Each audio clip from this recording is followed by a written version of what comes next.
So I just woke up glowing from my first Tuesday at a writing workshop writing group, and I couldn't sleep. I literally got hold on. Let me tell y'all. Uh, where is it? I track my sleep, by the way. I know I am one of those people. 6 hours and 52 minutes of sleep, and a lot of that was like, see, you see all that orange was a lot of tossing and turning. Why? Why? Well, I'm glad you asked, because I was still like glowing over the comments on my writing and on the first chapter in Isadora's story. So that's what I read. Mind you, my chapters right now are such a rough draft because this is me just drafting the story. Now, I am going through, I just woke up, I am going through Grammarly to clean them up just because I like my chapters to be clean. I mean, I don't want to go through grammar and all those errors in there as I'm sorting through the chapters. So they're clean in that sense, but they're not clean as in they're structurally clean. You know what I'm saying? Like they still need to be developed some more or taken away some, all in the essence of big picture development, right? And it's very reminiscent of what I used to do during the MFA, that you read what you've written and you got your buddies there, your classmates that workshop it with you, critique you, give you feedback and all of that. So last Tuesday was my first time going into this group, into this writers group. And I was like, I just took a personality test, and I am this kind of personality that is like, this is too good to be true. Something is going to be like, one of these people are going to be mean to me. That's all I kept thinking. Like, and the goodness of it is the shoe is gonna drop, I think I wrote something like that for Isadora. That's why I was avoiding saying it, because that is so much like me. I always think like the other shoe will drop eventually. And so I'm cautiously optimistic, and I probably won't even publish this anytime soon. I'm gonna wait just because I'm cautiously optimistic of things. It's just, I don't know. Life has taught me that nothing is permanent or perfect, and that eventually, like, I get disappointed and then things just fall apart. I'm so like my main character. And but yesterday was a good Tuesday. It was my second Tuesday with the group, and mind you, the chapter was horrible. Oh my God, it was horrible. I had so much narrative. And I don't know what I was thinking, but I caught it. Like, I didn't even finish 10 minutes, but it's like I caught it. I was like, this is so much narrative. There's absolutely no dialogue here. And I was running out of breath. And that right there, that's something that I go off of because I like to read out loud. If I'm running out of breath, it is just too much. The pauses are not where they're supposed to be. And in a novel, dialogue is not there. Where you have those natural pauses as it is. And and I didn't even finish it. I had like 2 minutes and some seconds, and I was like, no, I'm just gonna pause it right here. And it was like this awkward awkward pause. Y'all will see it because it's on YouTube.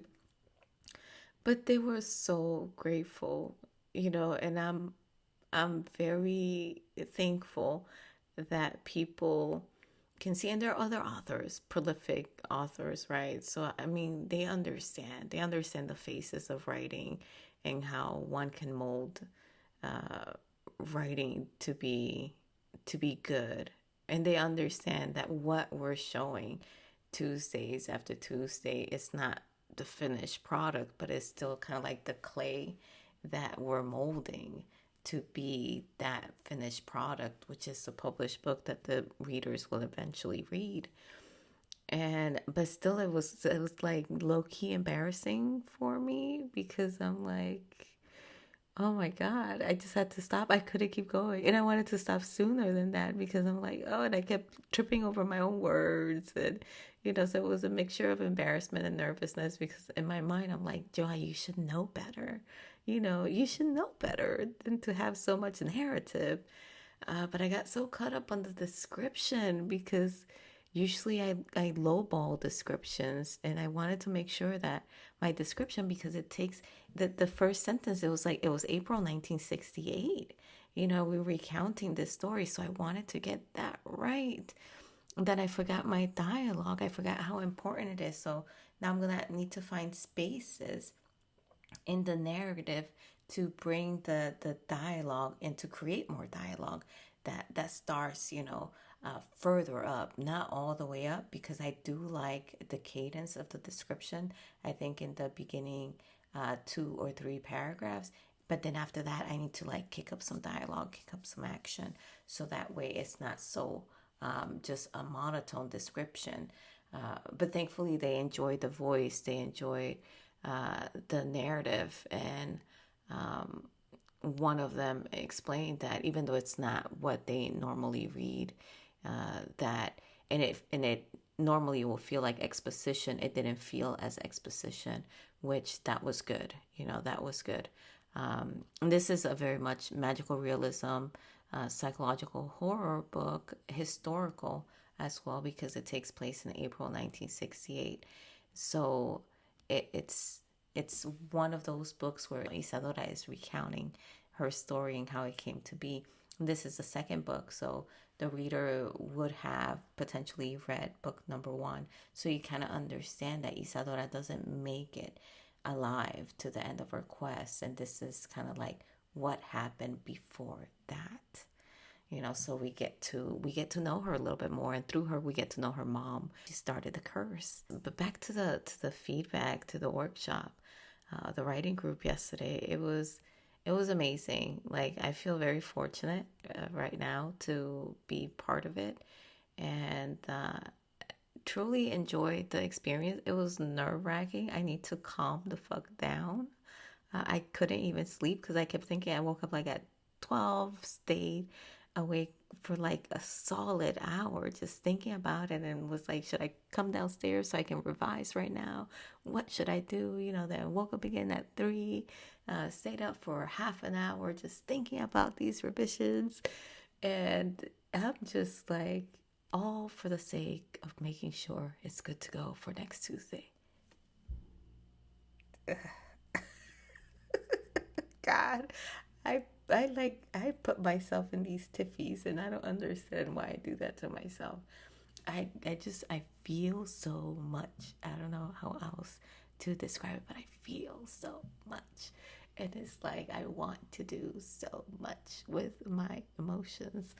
And sometimes it's not a lot of time, right? So I have to be gentle with myself, but not just the dialogue, right? Back to the revisions, but somebody else pointed out, like, where are we? And I'm like, oh. And as soon as she said that, I was like, you're right. You're right. I had completely in my mind, I know Willowshade is in Ohio, and I mentioned Willowshade in there, but no one else knows. And I'm like, oh, Joa, what were you doing? And I told them, and I'm gonna tell y'all here, I traveled a lot to Ohio in one of my previous assignments. Like, I was there every month, right, in Ohio. So it kind of like became this entity that I got to know so well. And I've been meaning to use it, and of course I ended up using it in this book, which was Instant Bruja, a short story that then became The Ordinary Bruja, which it's a trilogy now, and the second book is The Forgotten Bruja, Isadora's story. So because Ohio was such a one while I was drafting this book was such a big part of who I was, because for work I was traveling there quite often. going through Chicago down to Ohio. I was racking up miles going to Ohio. That I was like, I want to write a story here. I want to put Dominican people in Ohio. I don't know if there are Dominican people in Ohio, but in my book, they will be there. And that's what I explained to the writing group, and they fell out laughing. I fell out laughing too. I say the craziest shit sometimes when I'm put on the spot. Uh, but yeah, they enjoy the voice, and I'm so grateful for that comment because I've always thought that my writing voice, because in my head, English is my second language, so in my head I translate. So I know that at times that may read or feel clunky because sometimes the translation is literal, and for some it doesn't read well in English. But for me, when I'm reading it out loud, it does. But that's because my first maternal language is Spanish, and then the second one that I added to is English, and then I know a little bit of French on top of that as well. So I have all these languages here. So the way sometimes that I express English in writing uh, may seem a little bit much. And then I also like to read poetry. And as a kid, I used to recite poetry. In the Dominican Republic, I did a whole thing in my school. Like the one kid that was put on, I, I don't know if it was a festival or something like that or a talent show, but out of all the kids, it was me that was picked to recite this poem. And I remember like going over it and over and over it and knowing just how to say certain words, and then the cadence and the lyricism of it and everything. And that kind of stayed with me, how words can make these sounds, and when you string them into sentences, it's a certain rhythm. It's almost like music, but it's not when you're saying them. And that stuck with me. So in my writing, I have to be careful with repetition. Some of it is intentional. So when you read it, you're going to see certain things are repeated in there, just to give it that kind of that cadence, that the way that the character can be very specific with it. Like, she was the mountain, she was the sky, kind of like that. So yes, I am going to repeat she is going to express herself by kind of like repeating two sentences with she and things of that nature, but she's kind of like going fully into a definition through repetition, kind of thing. So you're gonna see that in my writing. You see that in Mrs. Franchi's Ring. You're gonna see that in The Ordinary Bruja. You're gonna see that here in The Forgotten Bruja. But that's because of that background, kind of, that I have. So if you enjoy writing like that, you're definitely gonna enjoy my writing voice. Each writer has their own writing voice, and I think innately that's why some readers are like, I'll read anything he writes, or I'll read anything she write or they write. And that's because they're attracted to that writing voice, right? It gives them something that they like to come back to again and again. So if you like that style, that kind of writing voice, come and read my books. But anyways, yes, it's Wednesday. I'm glowing over the reviews.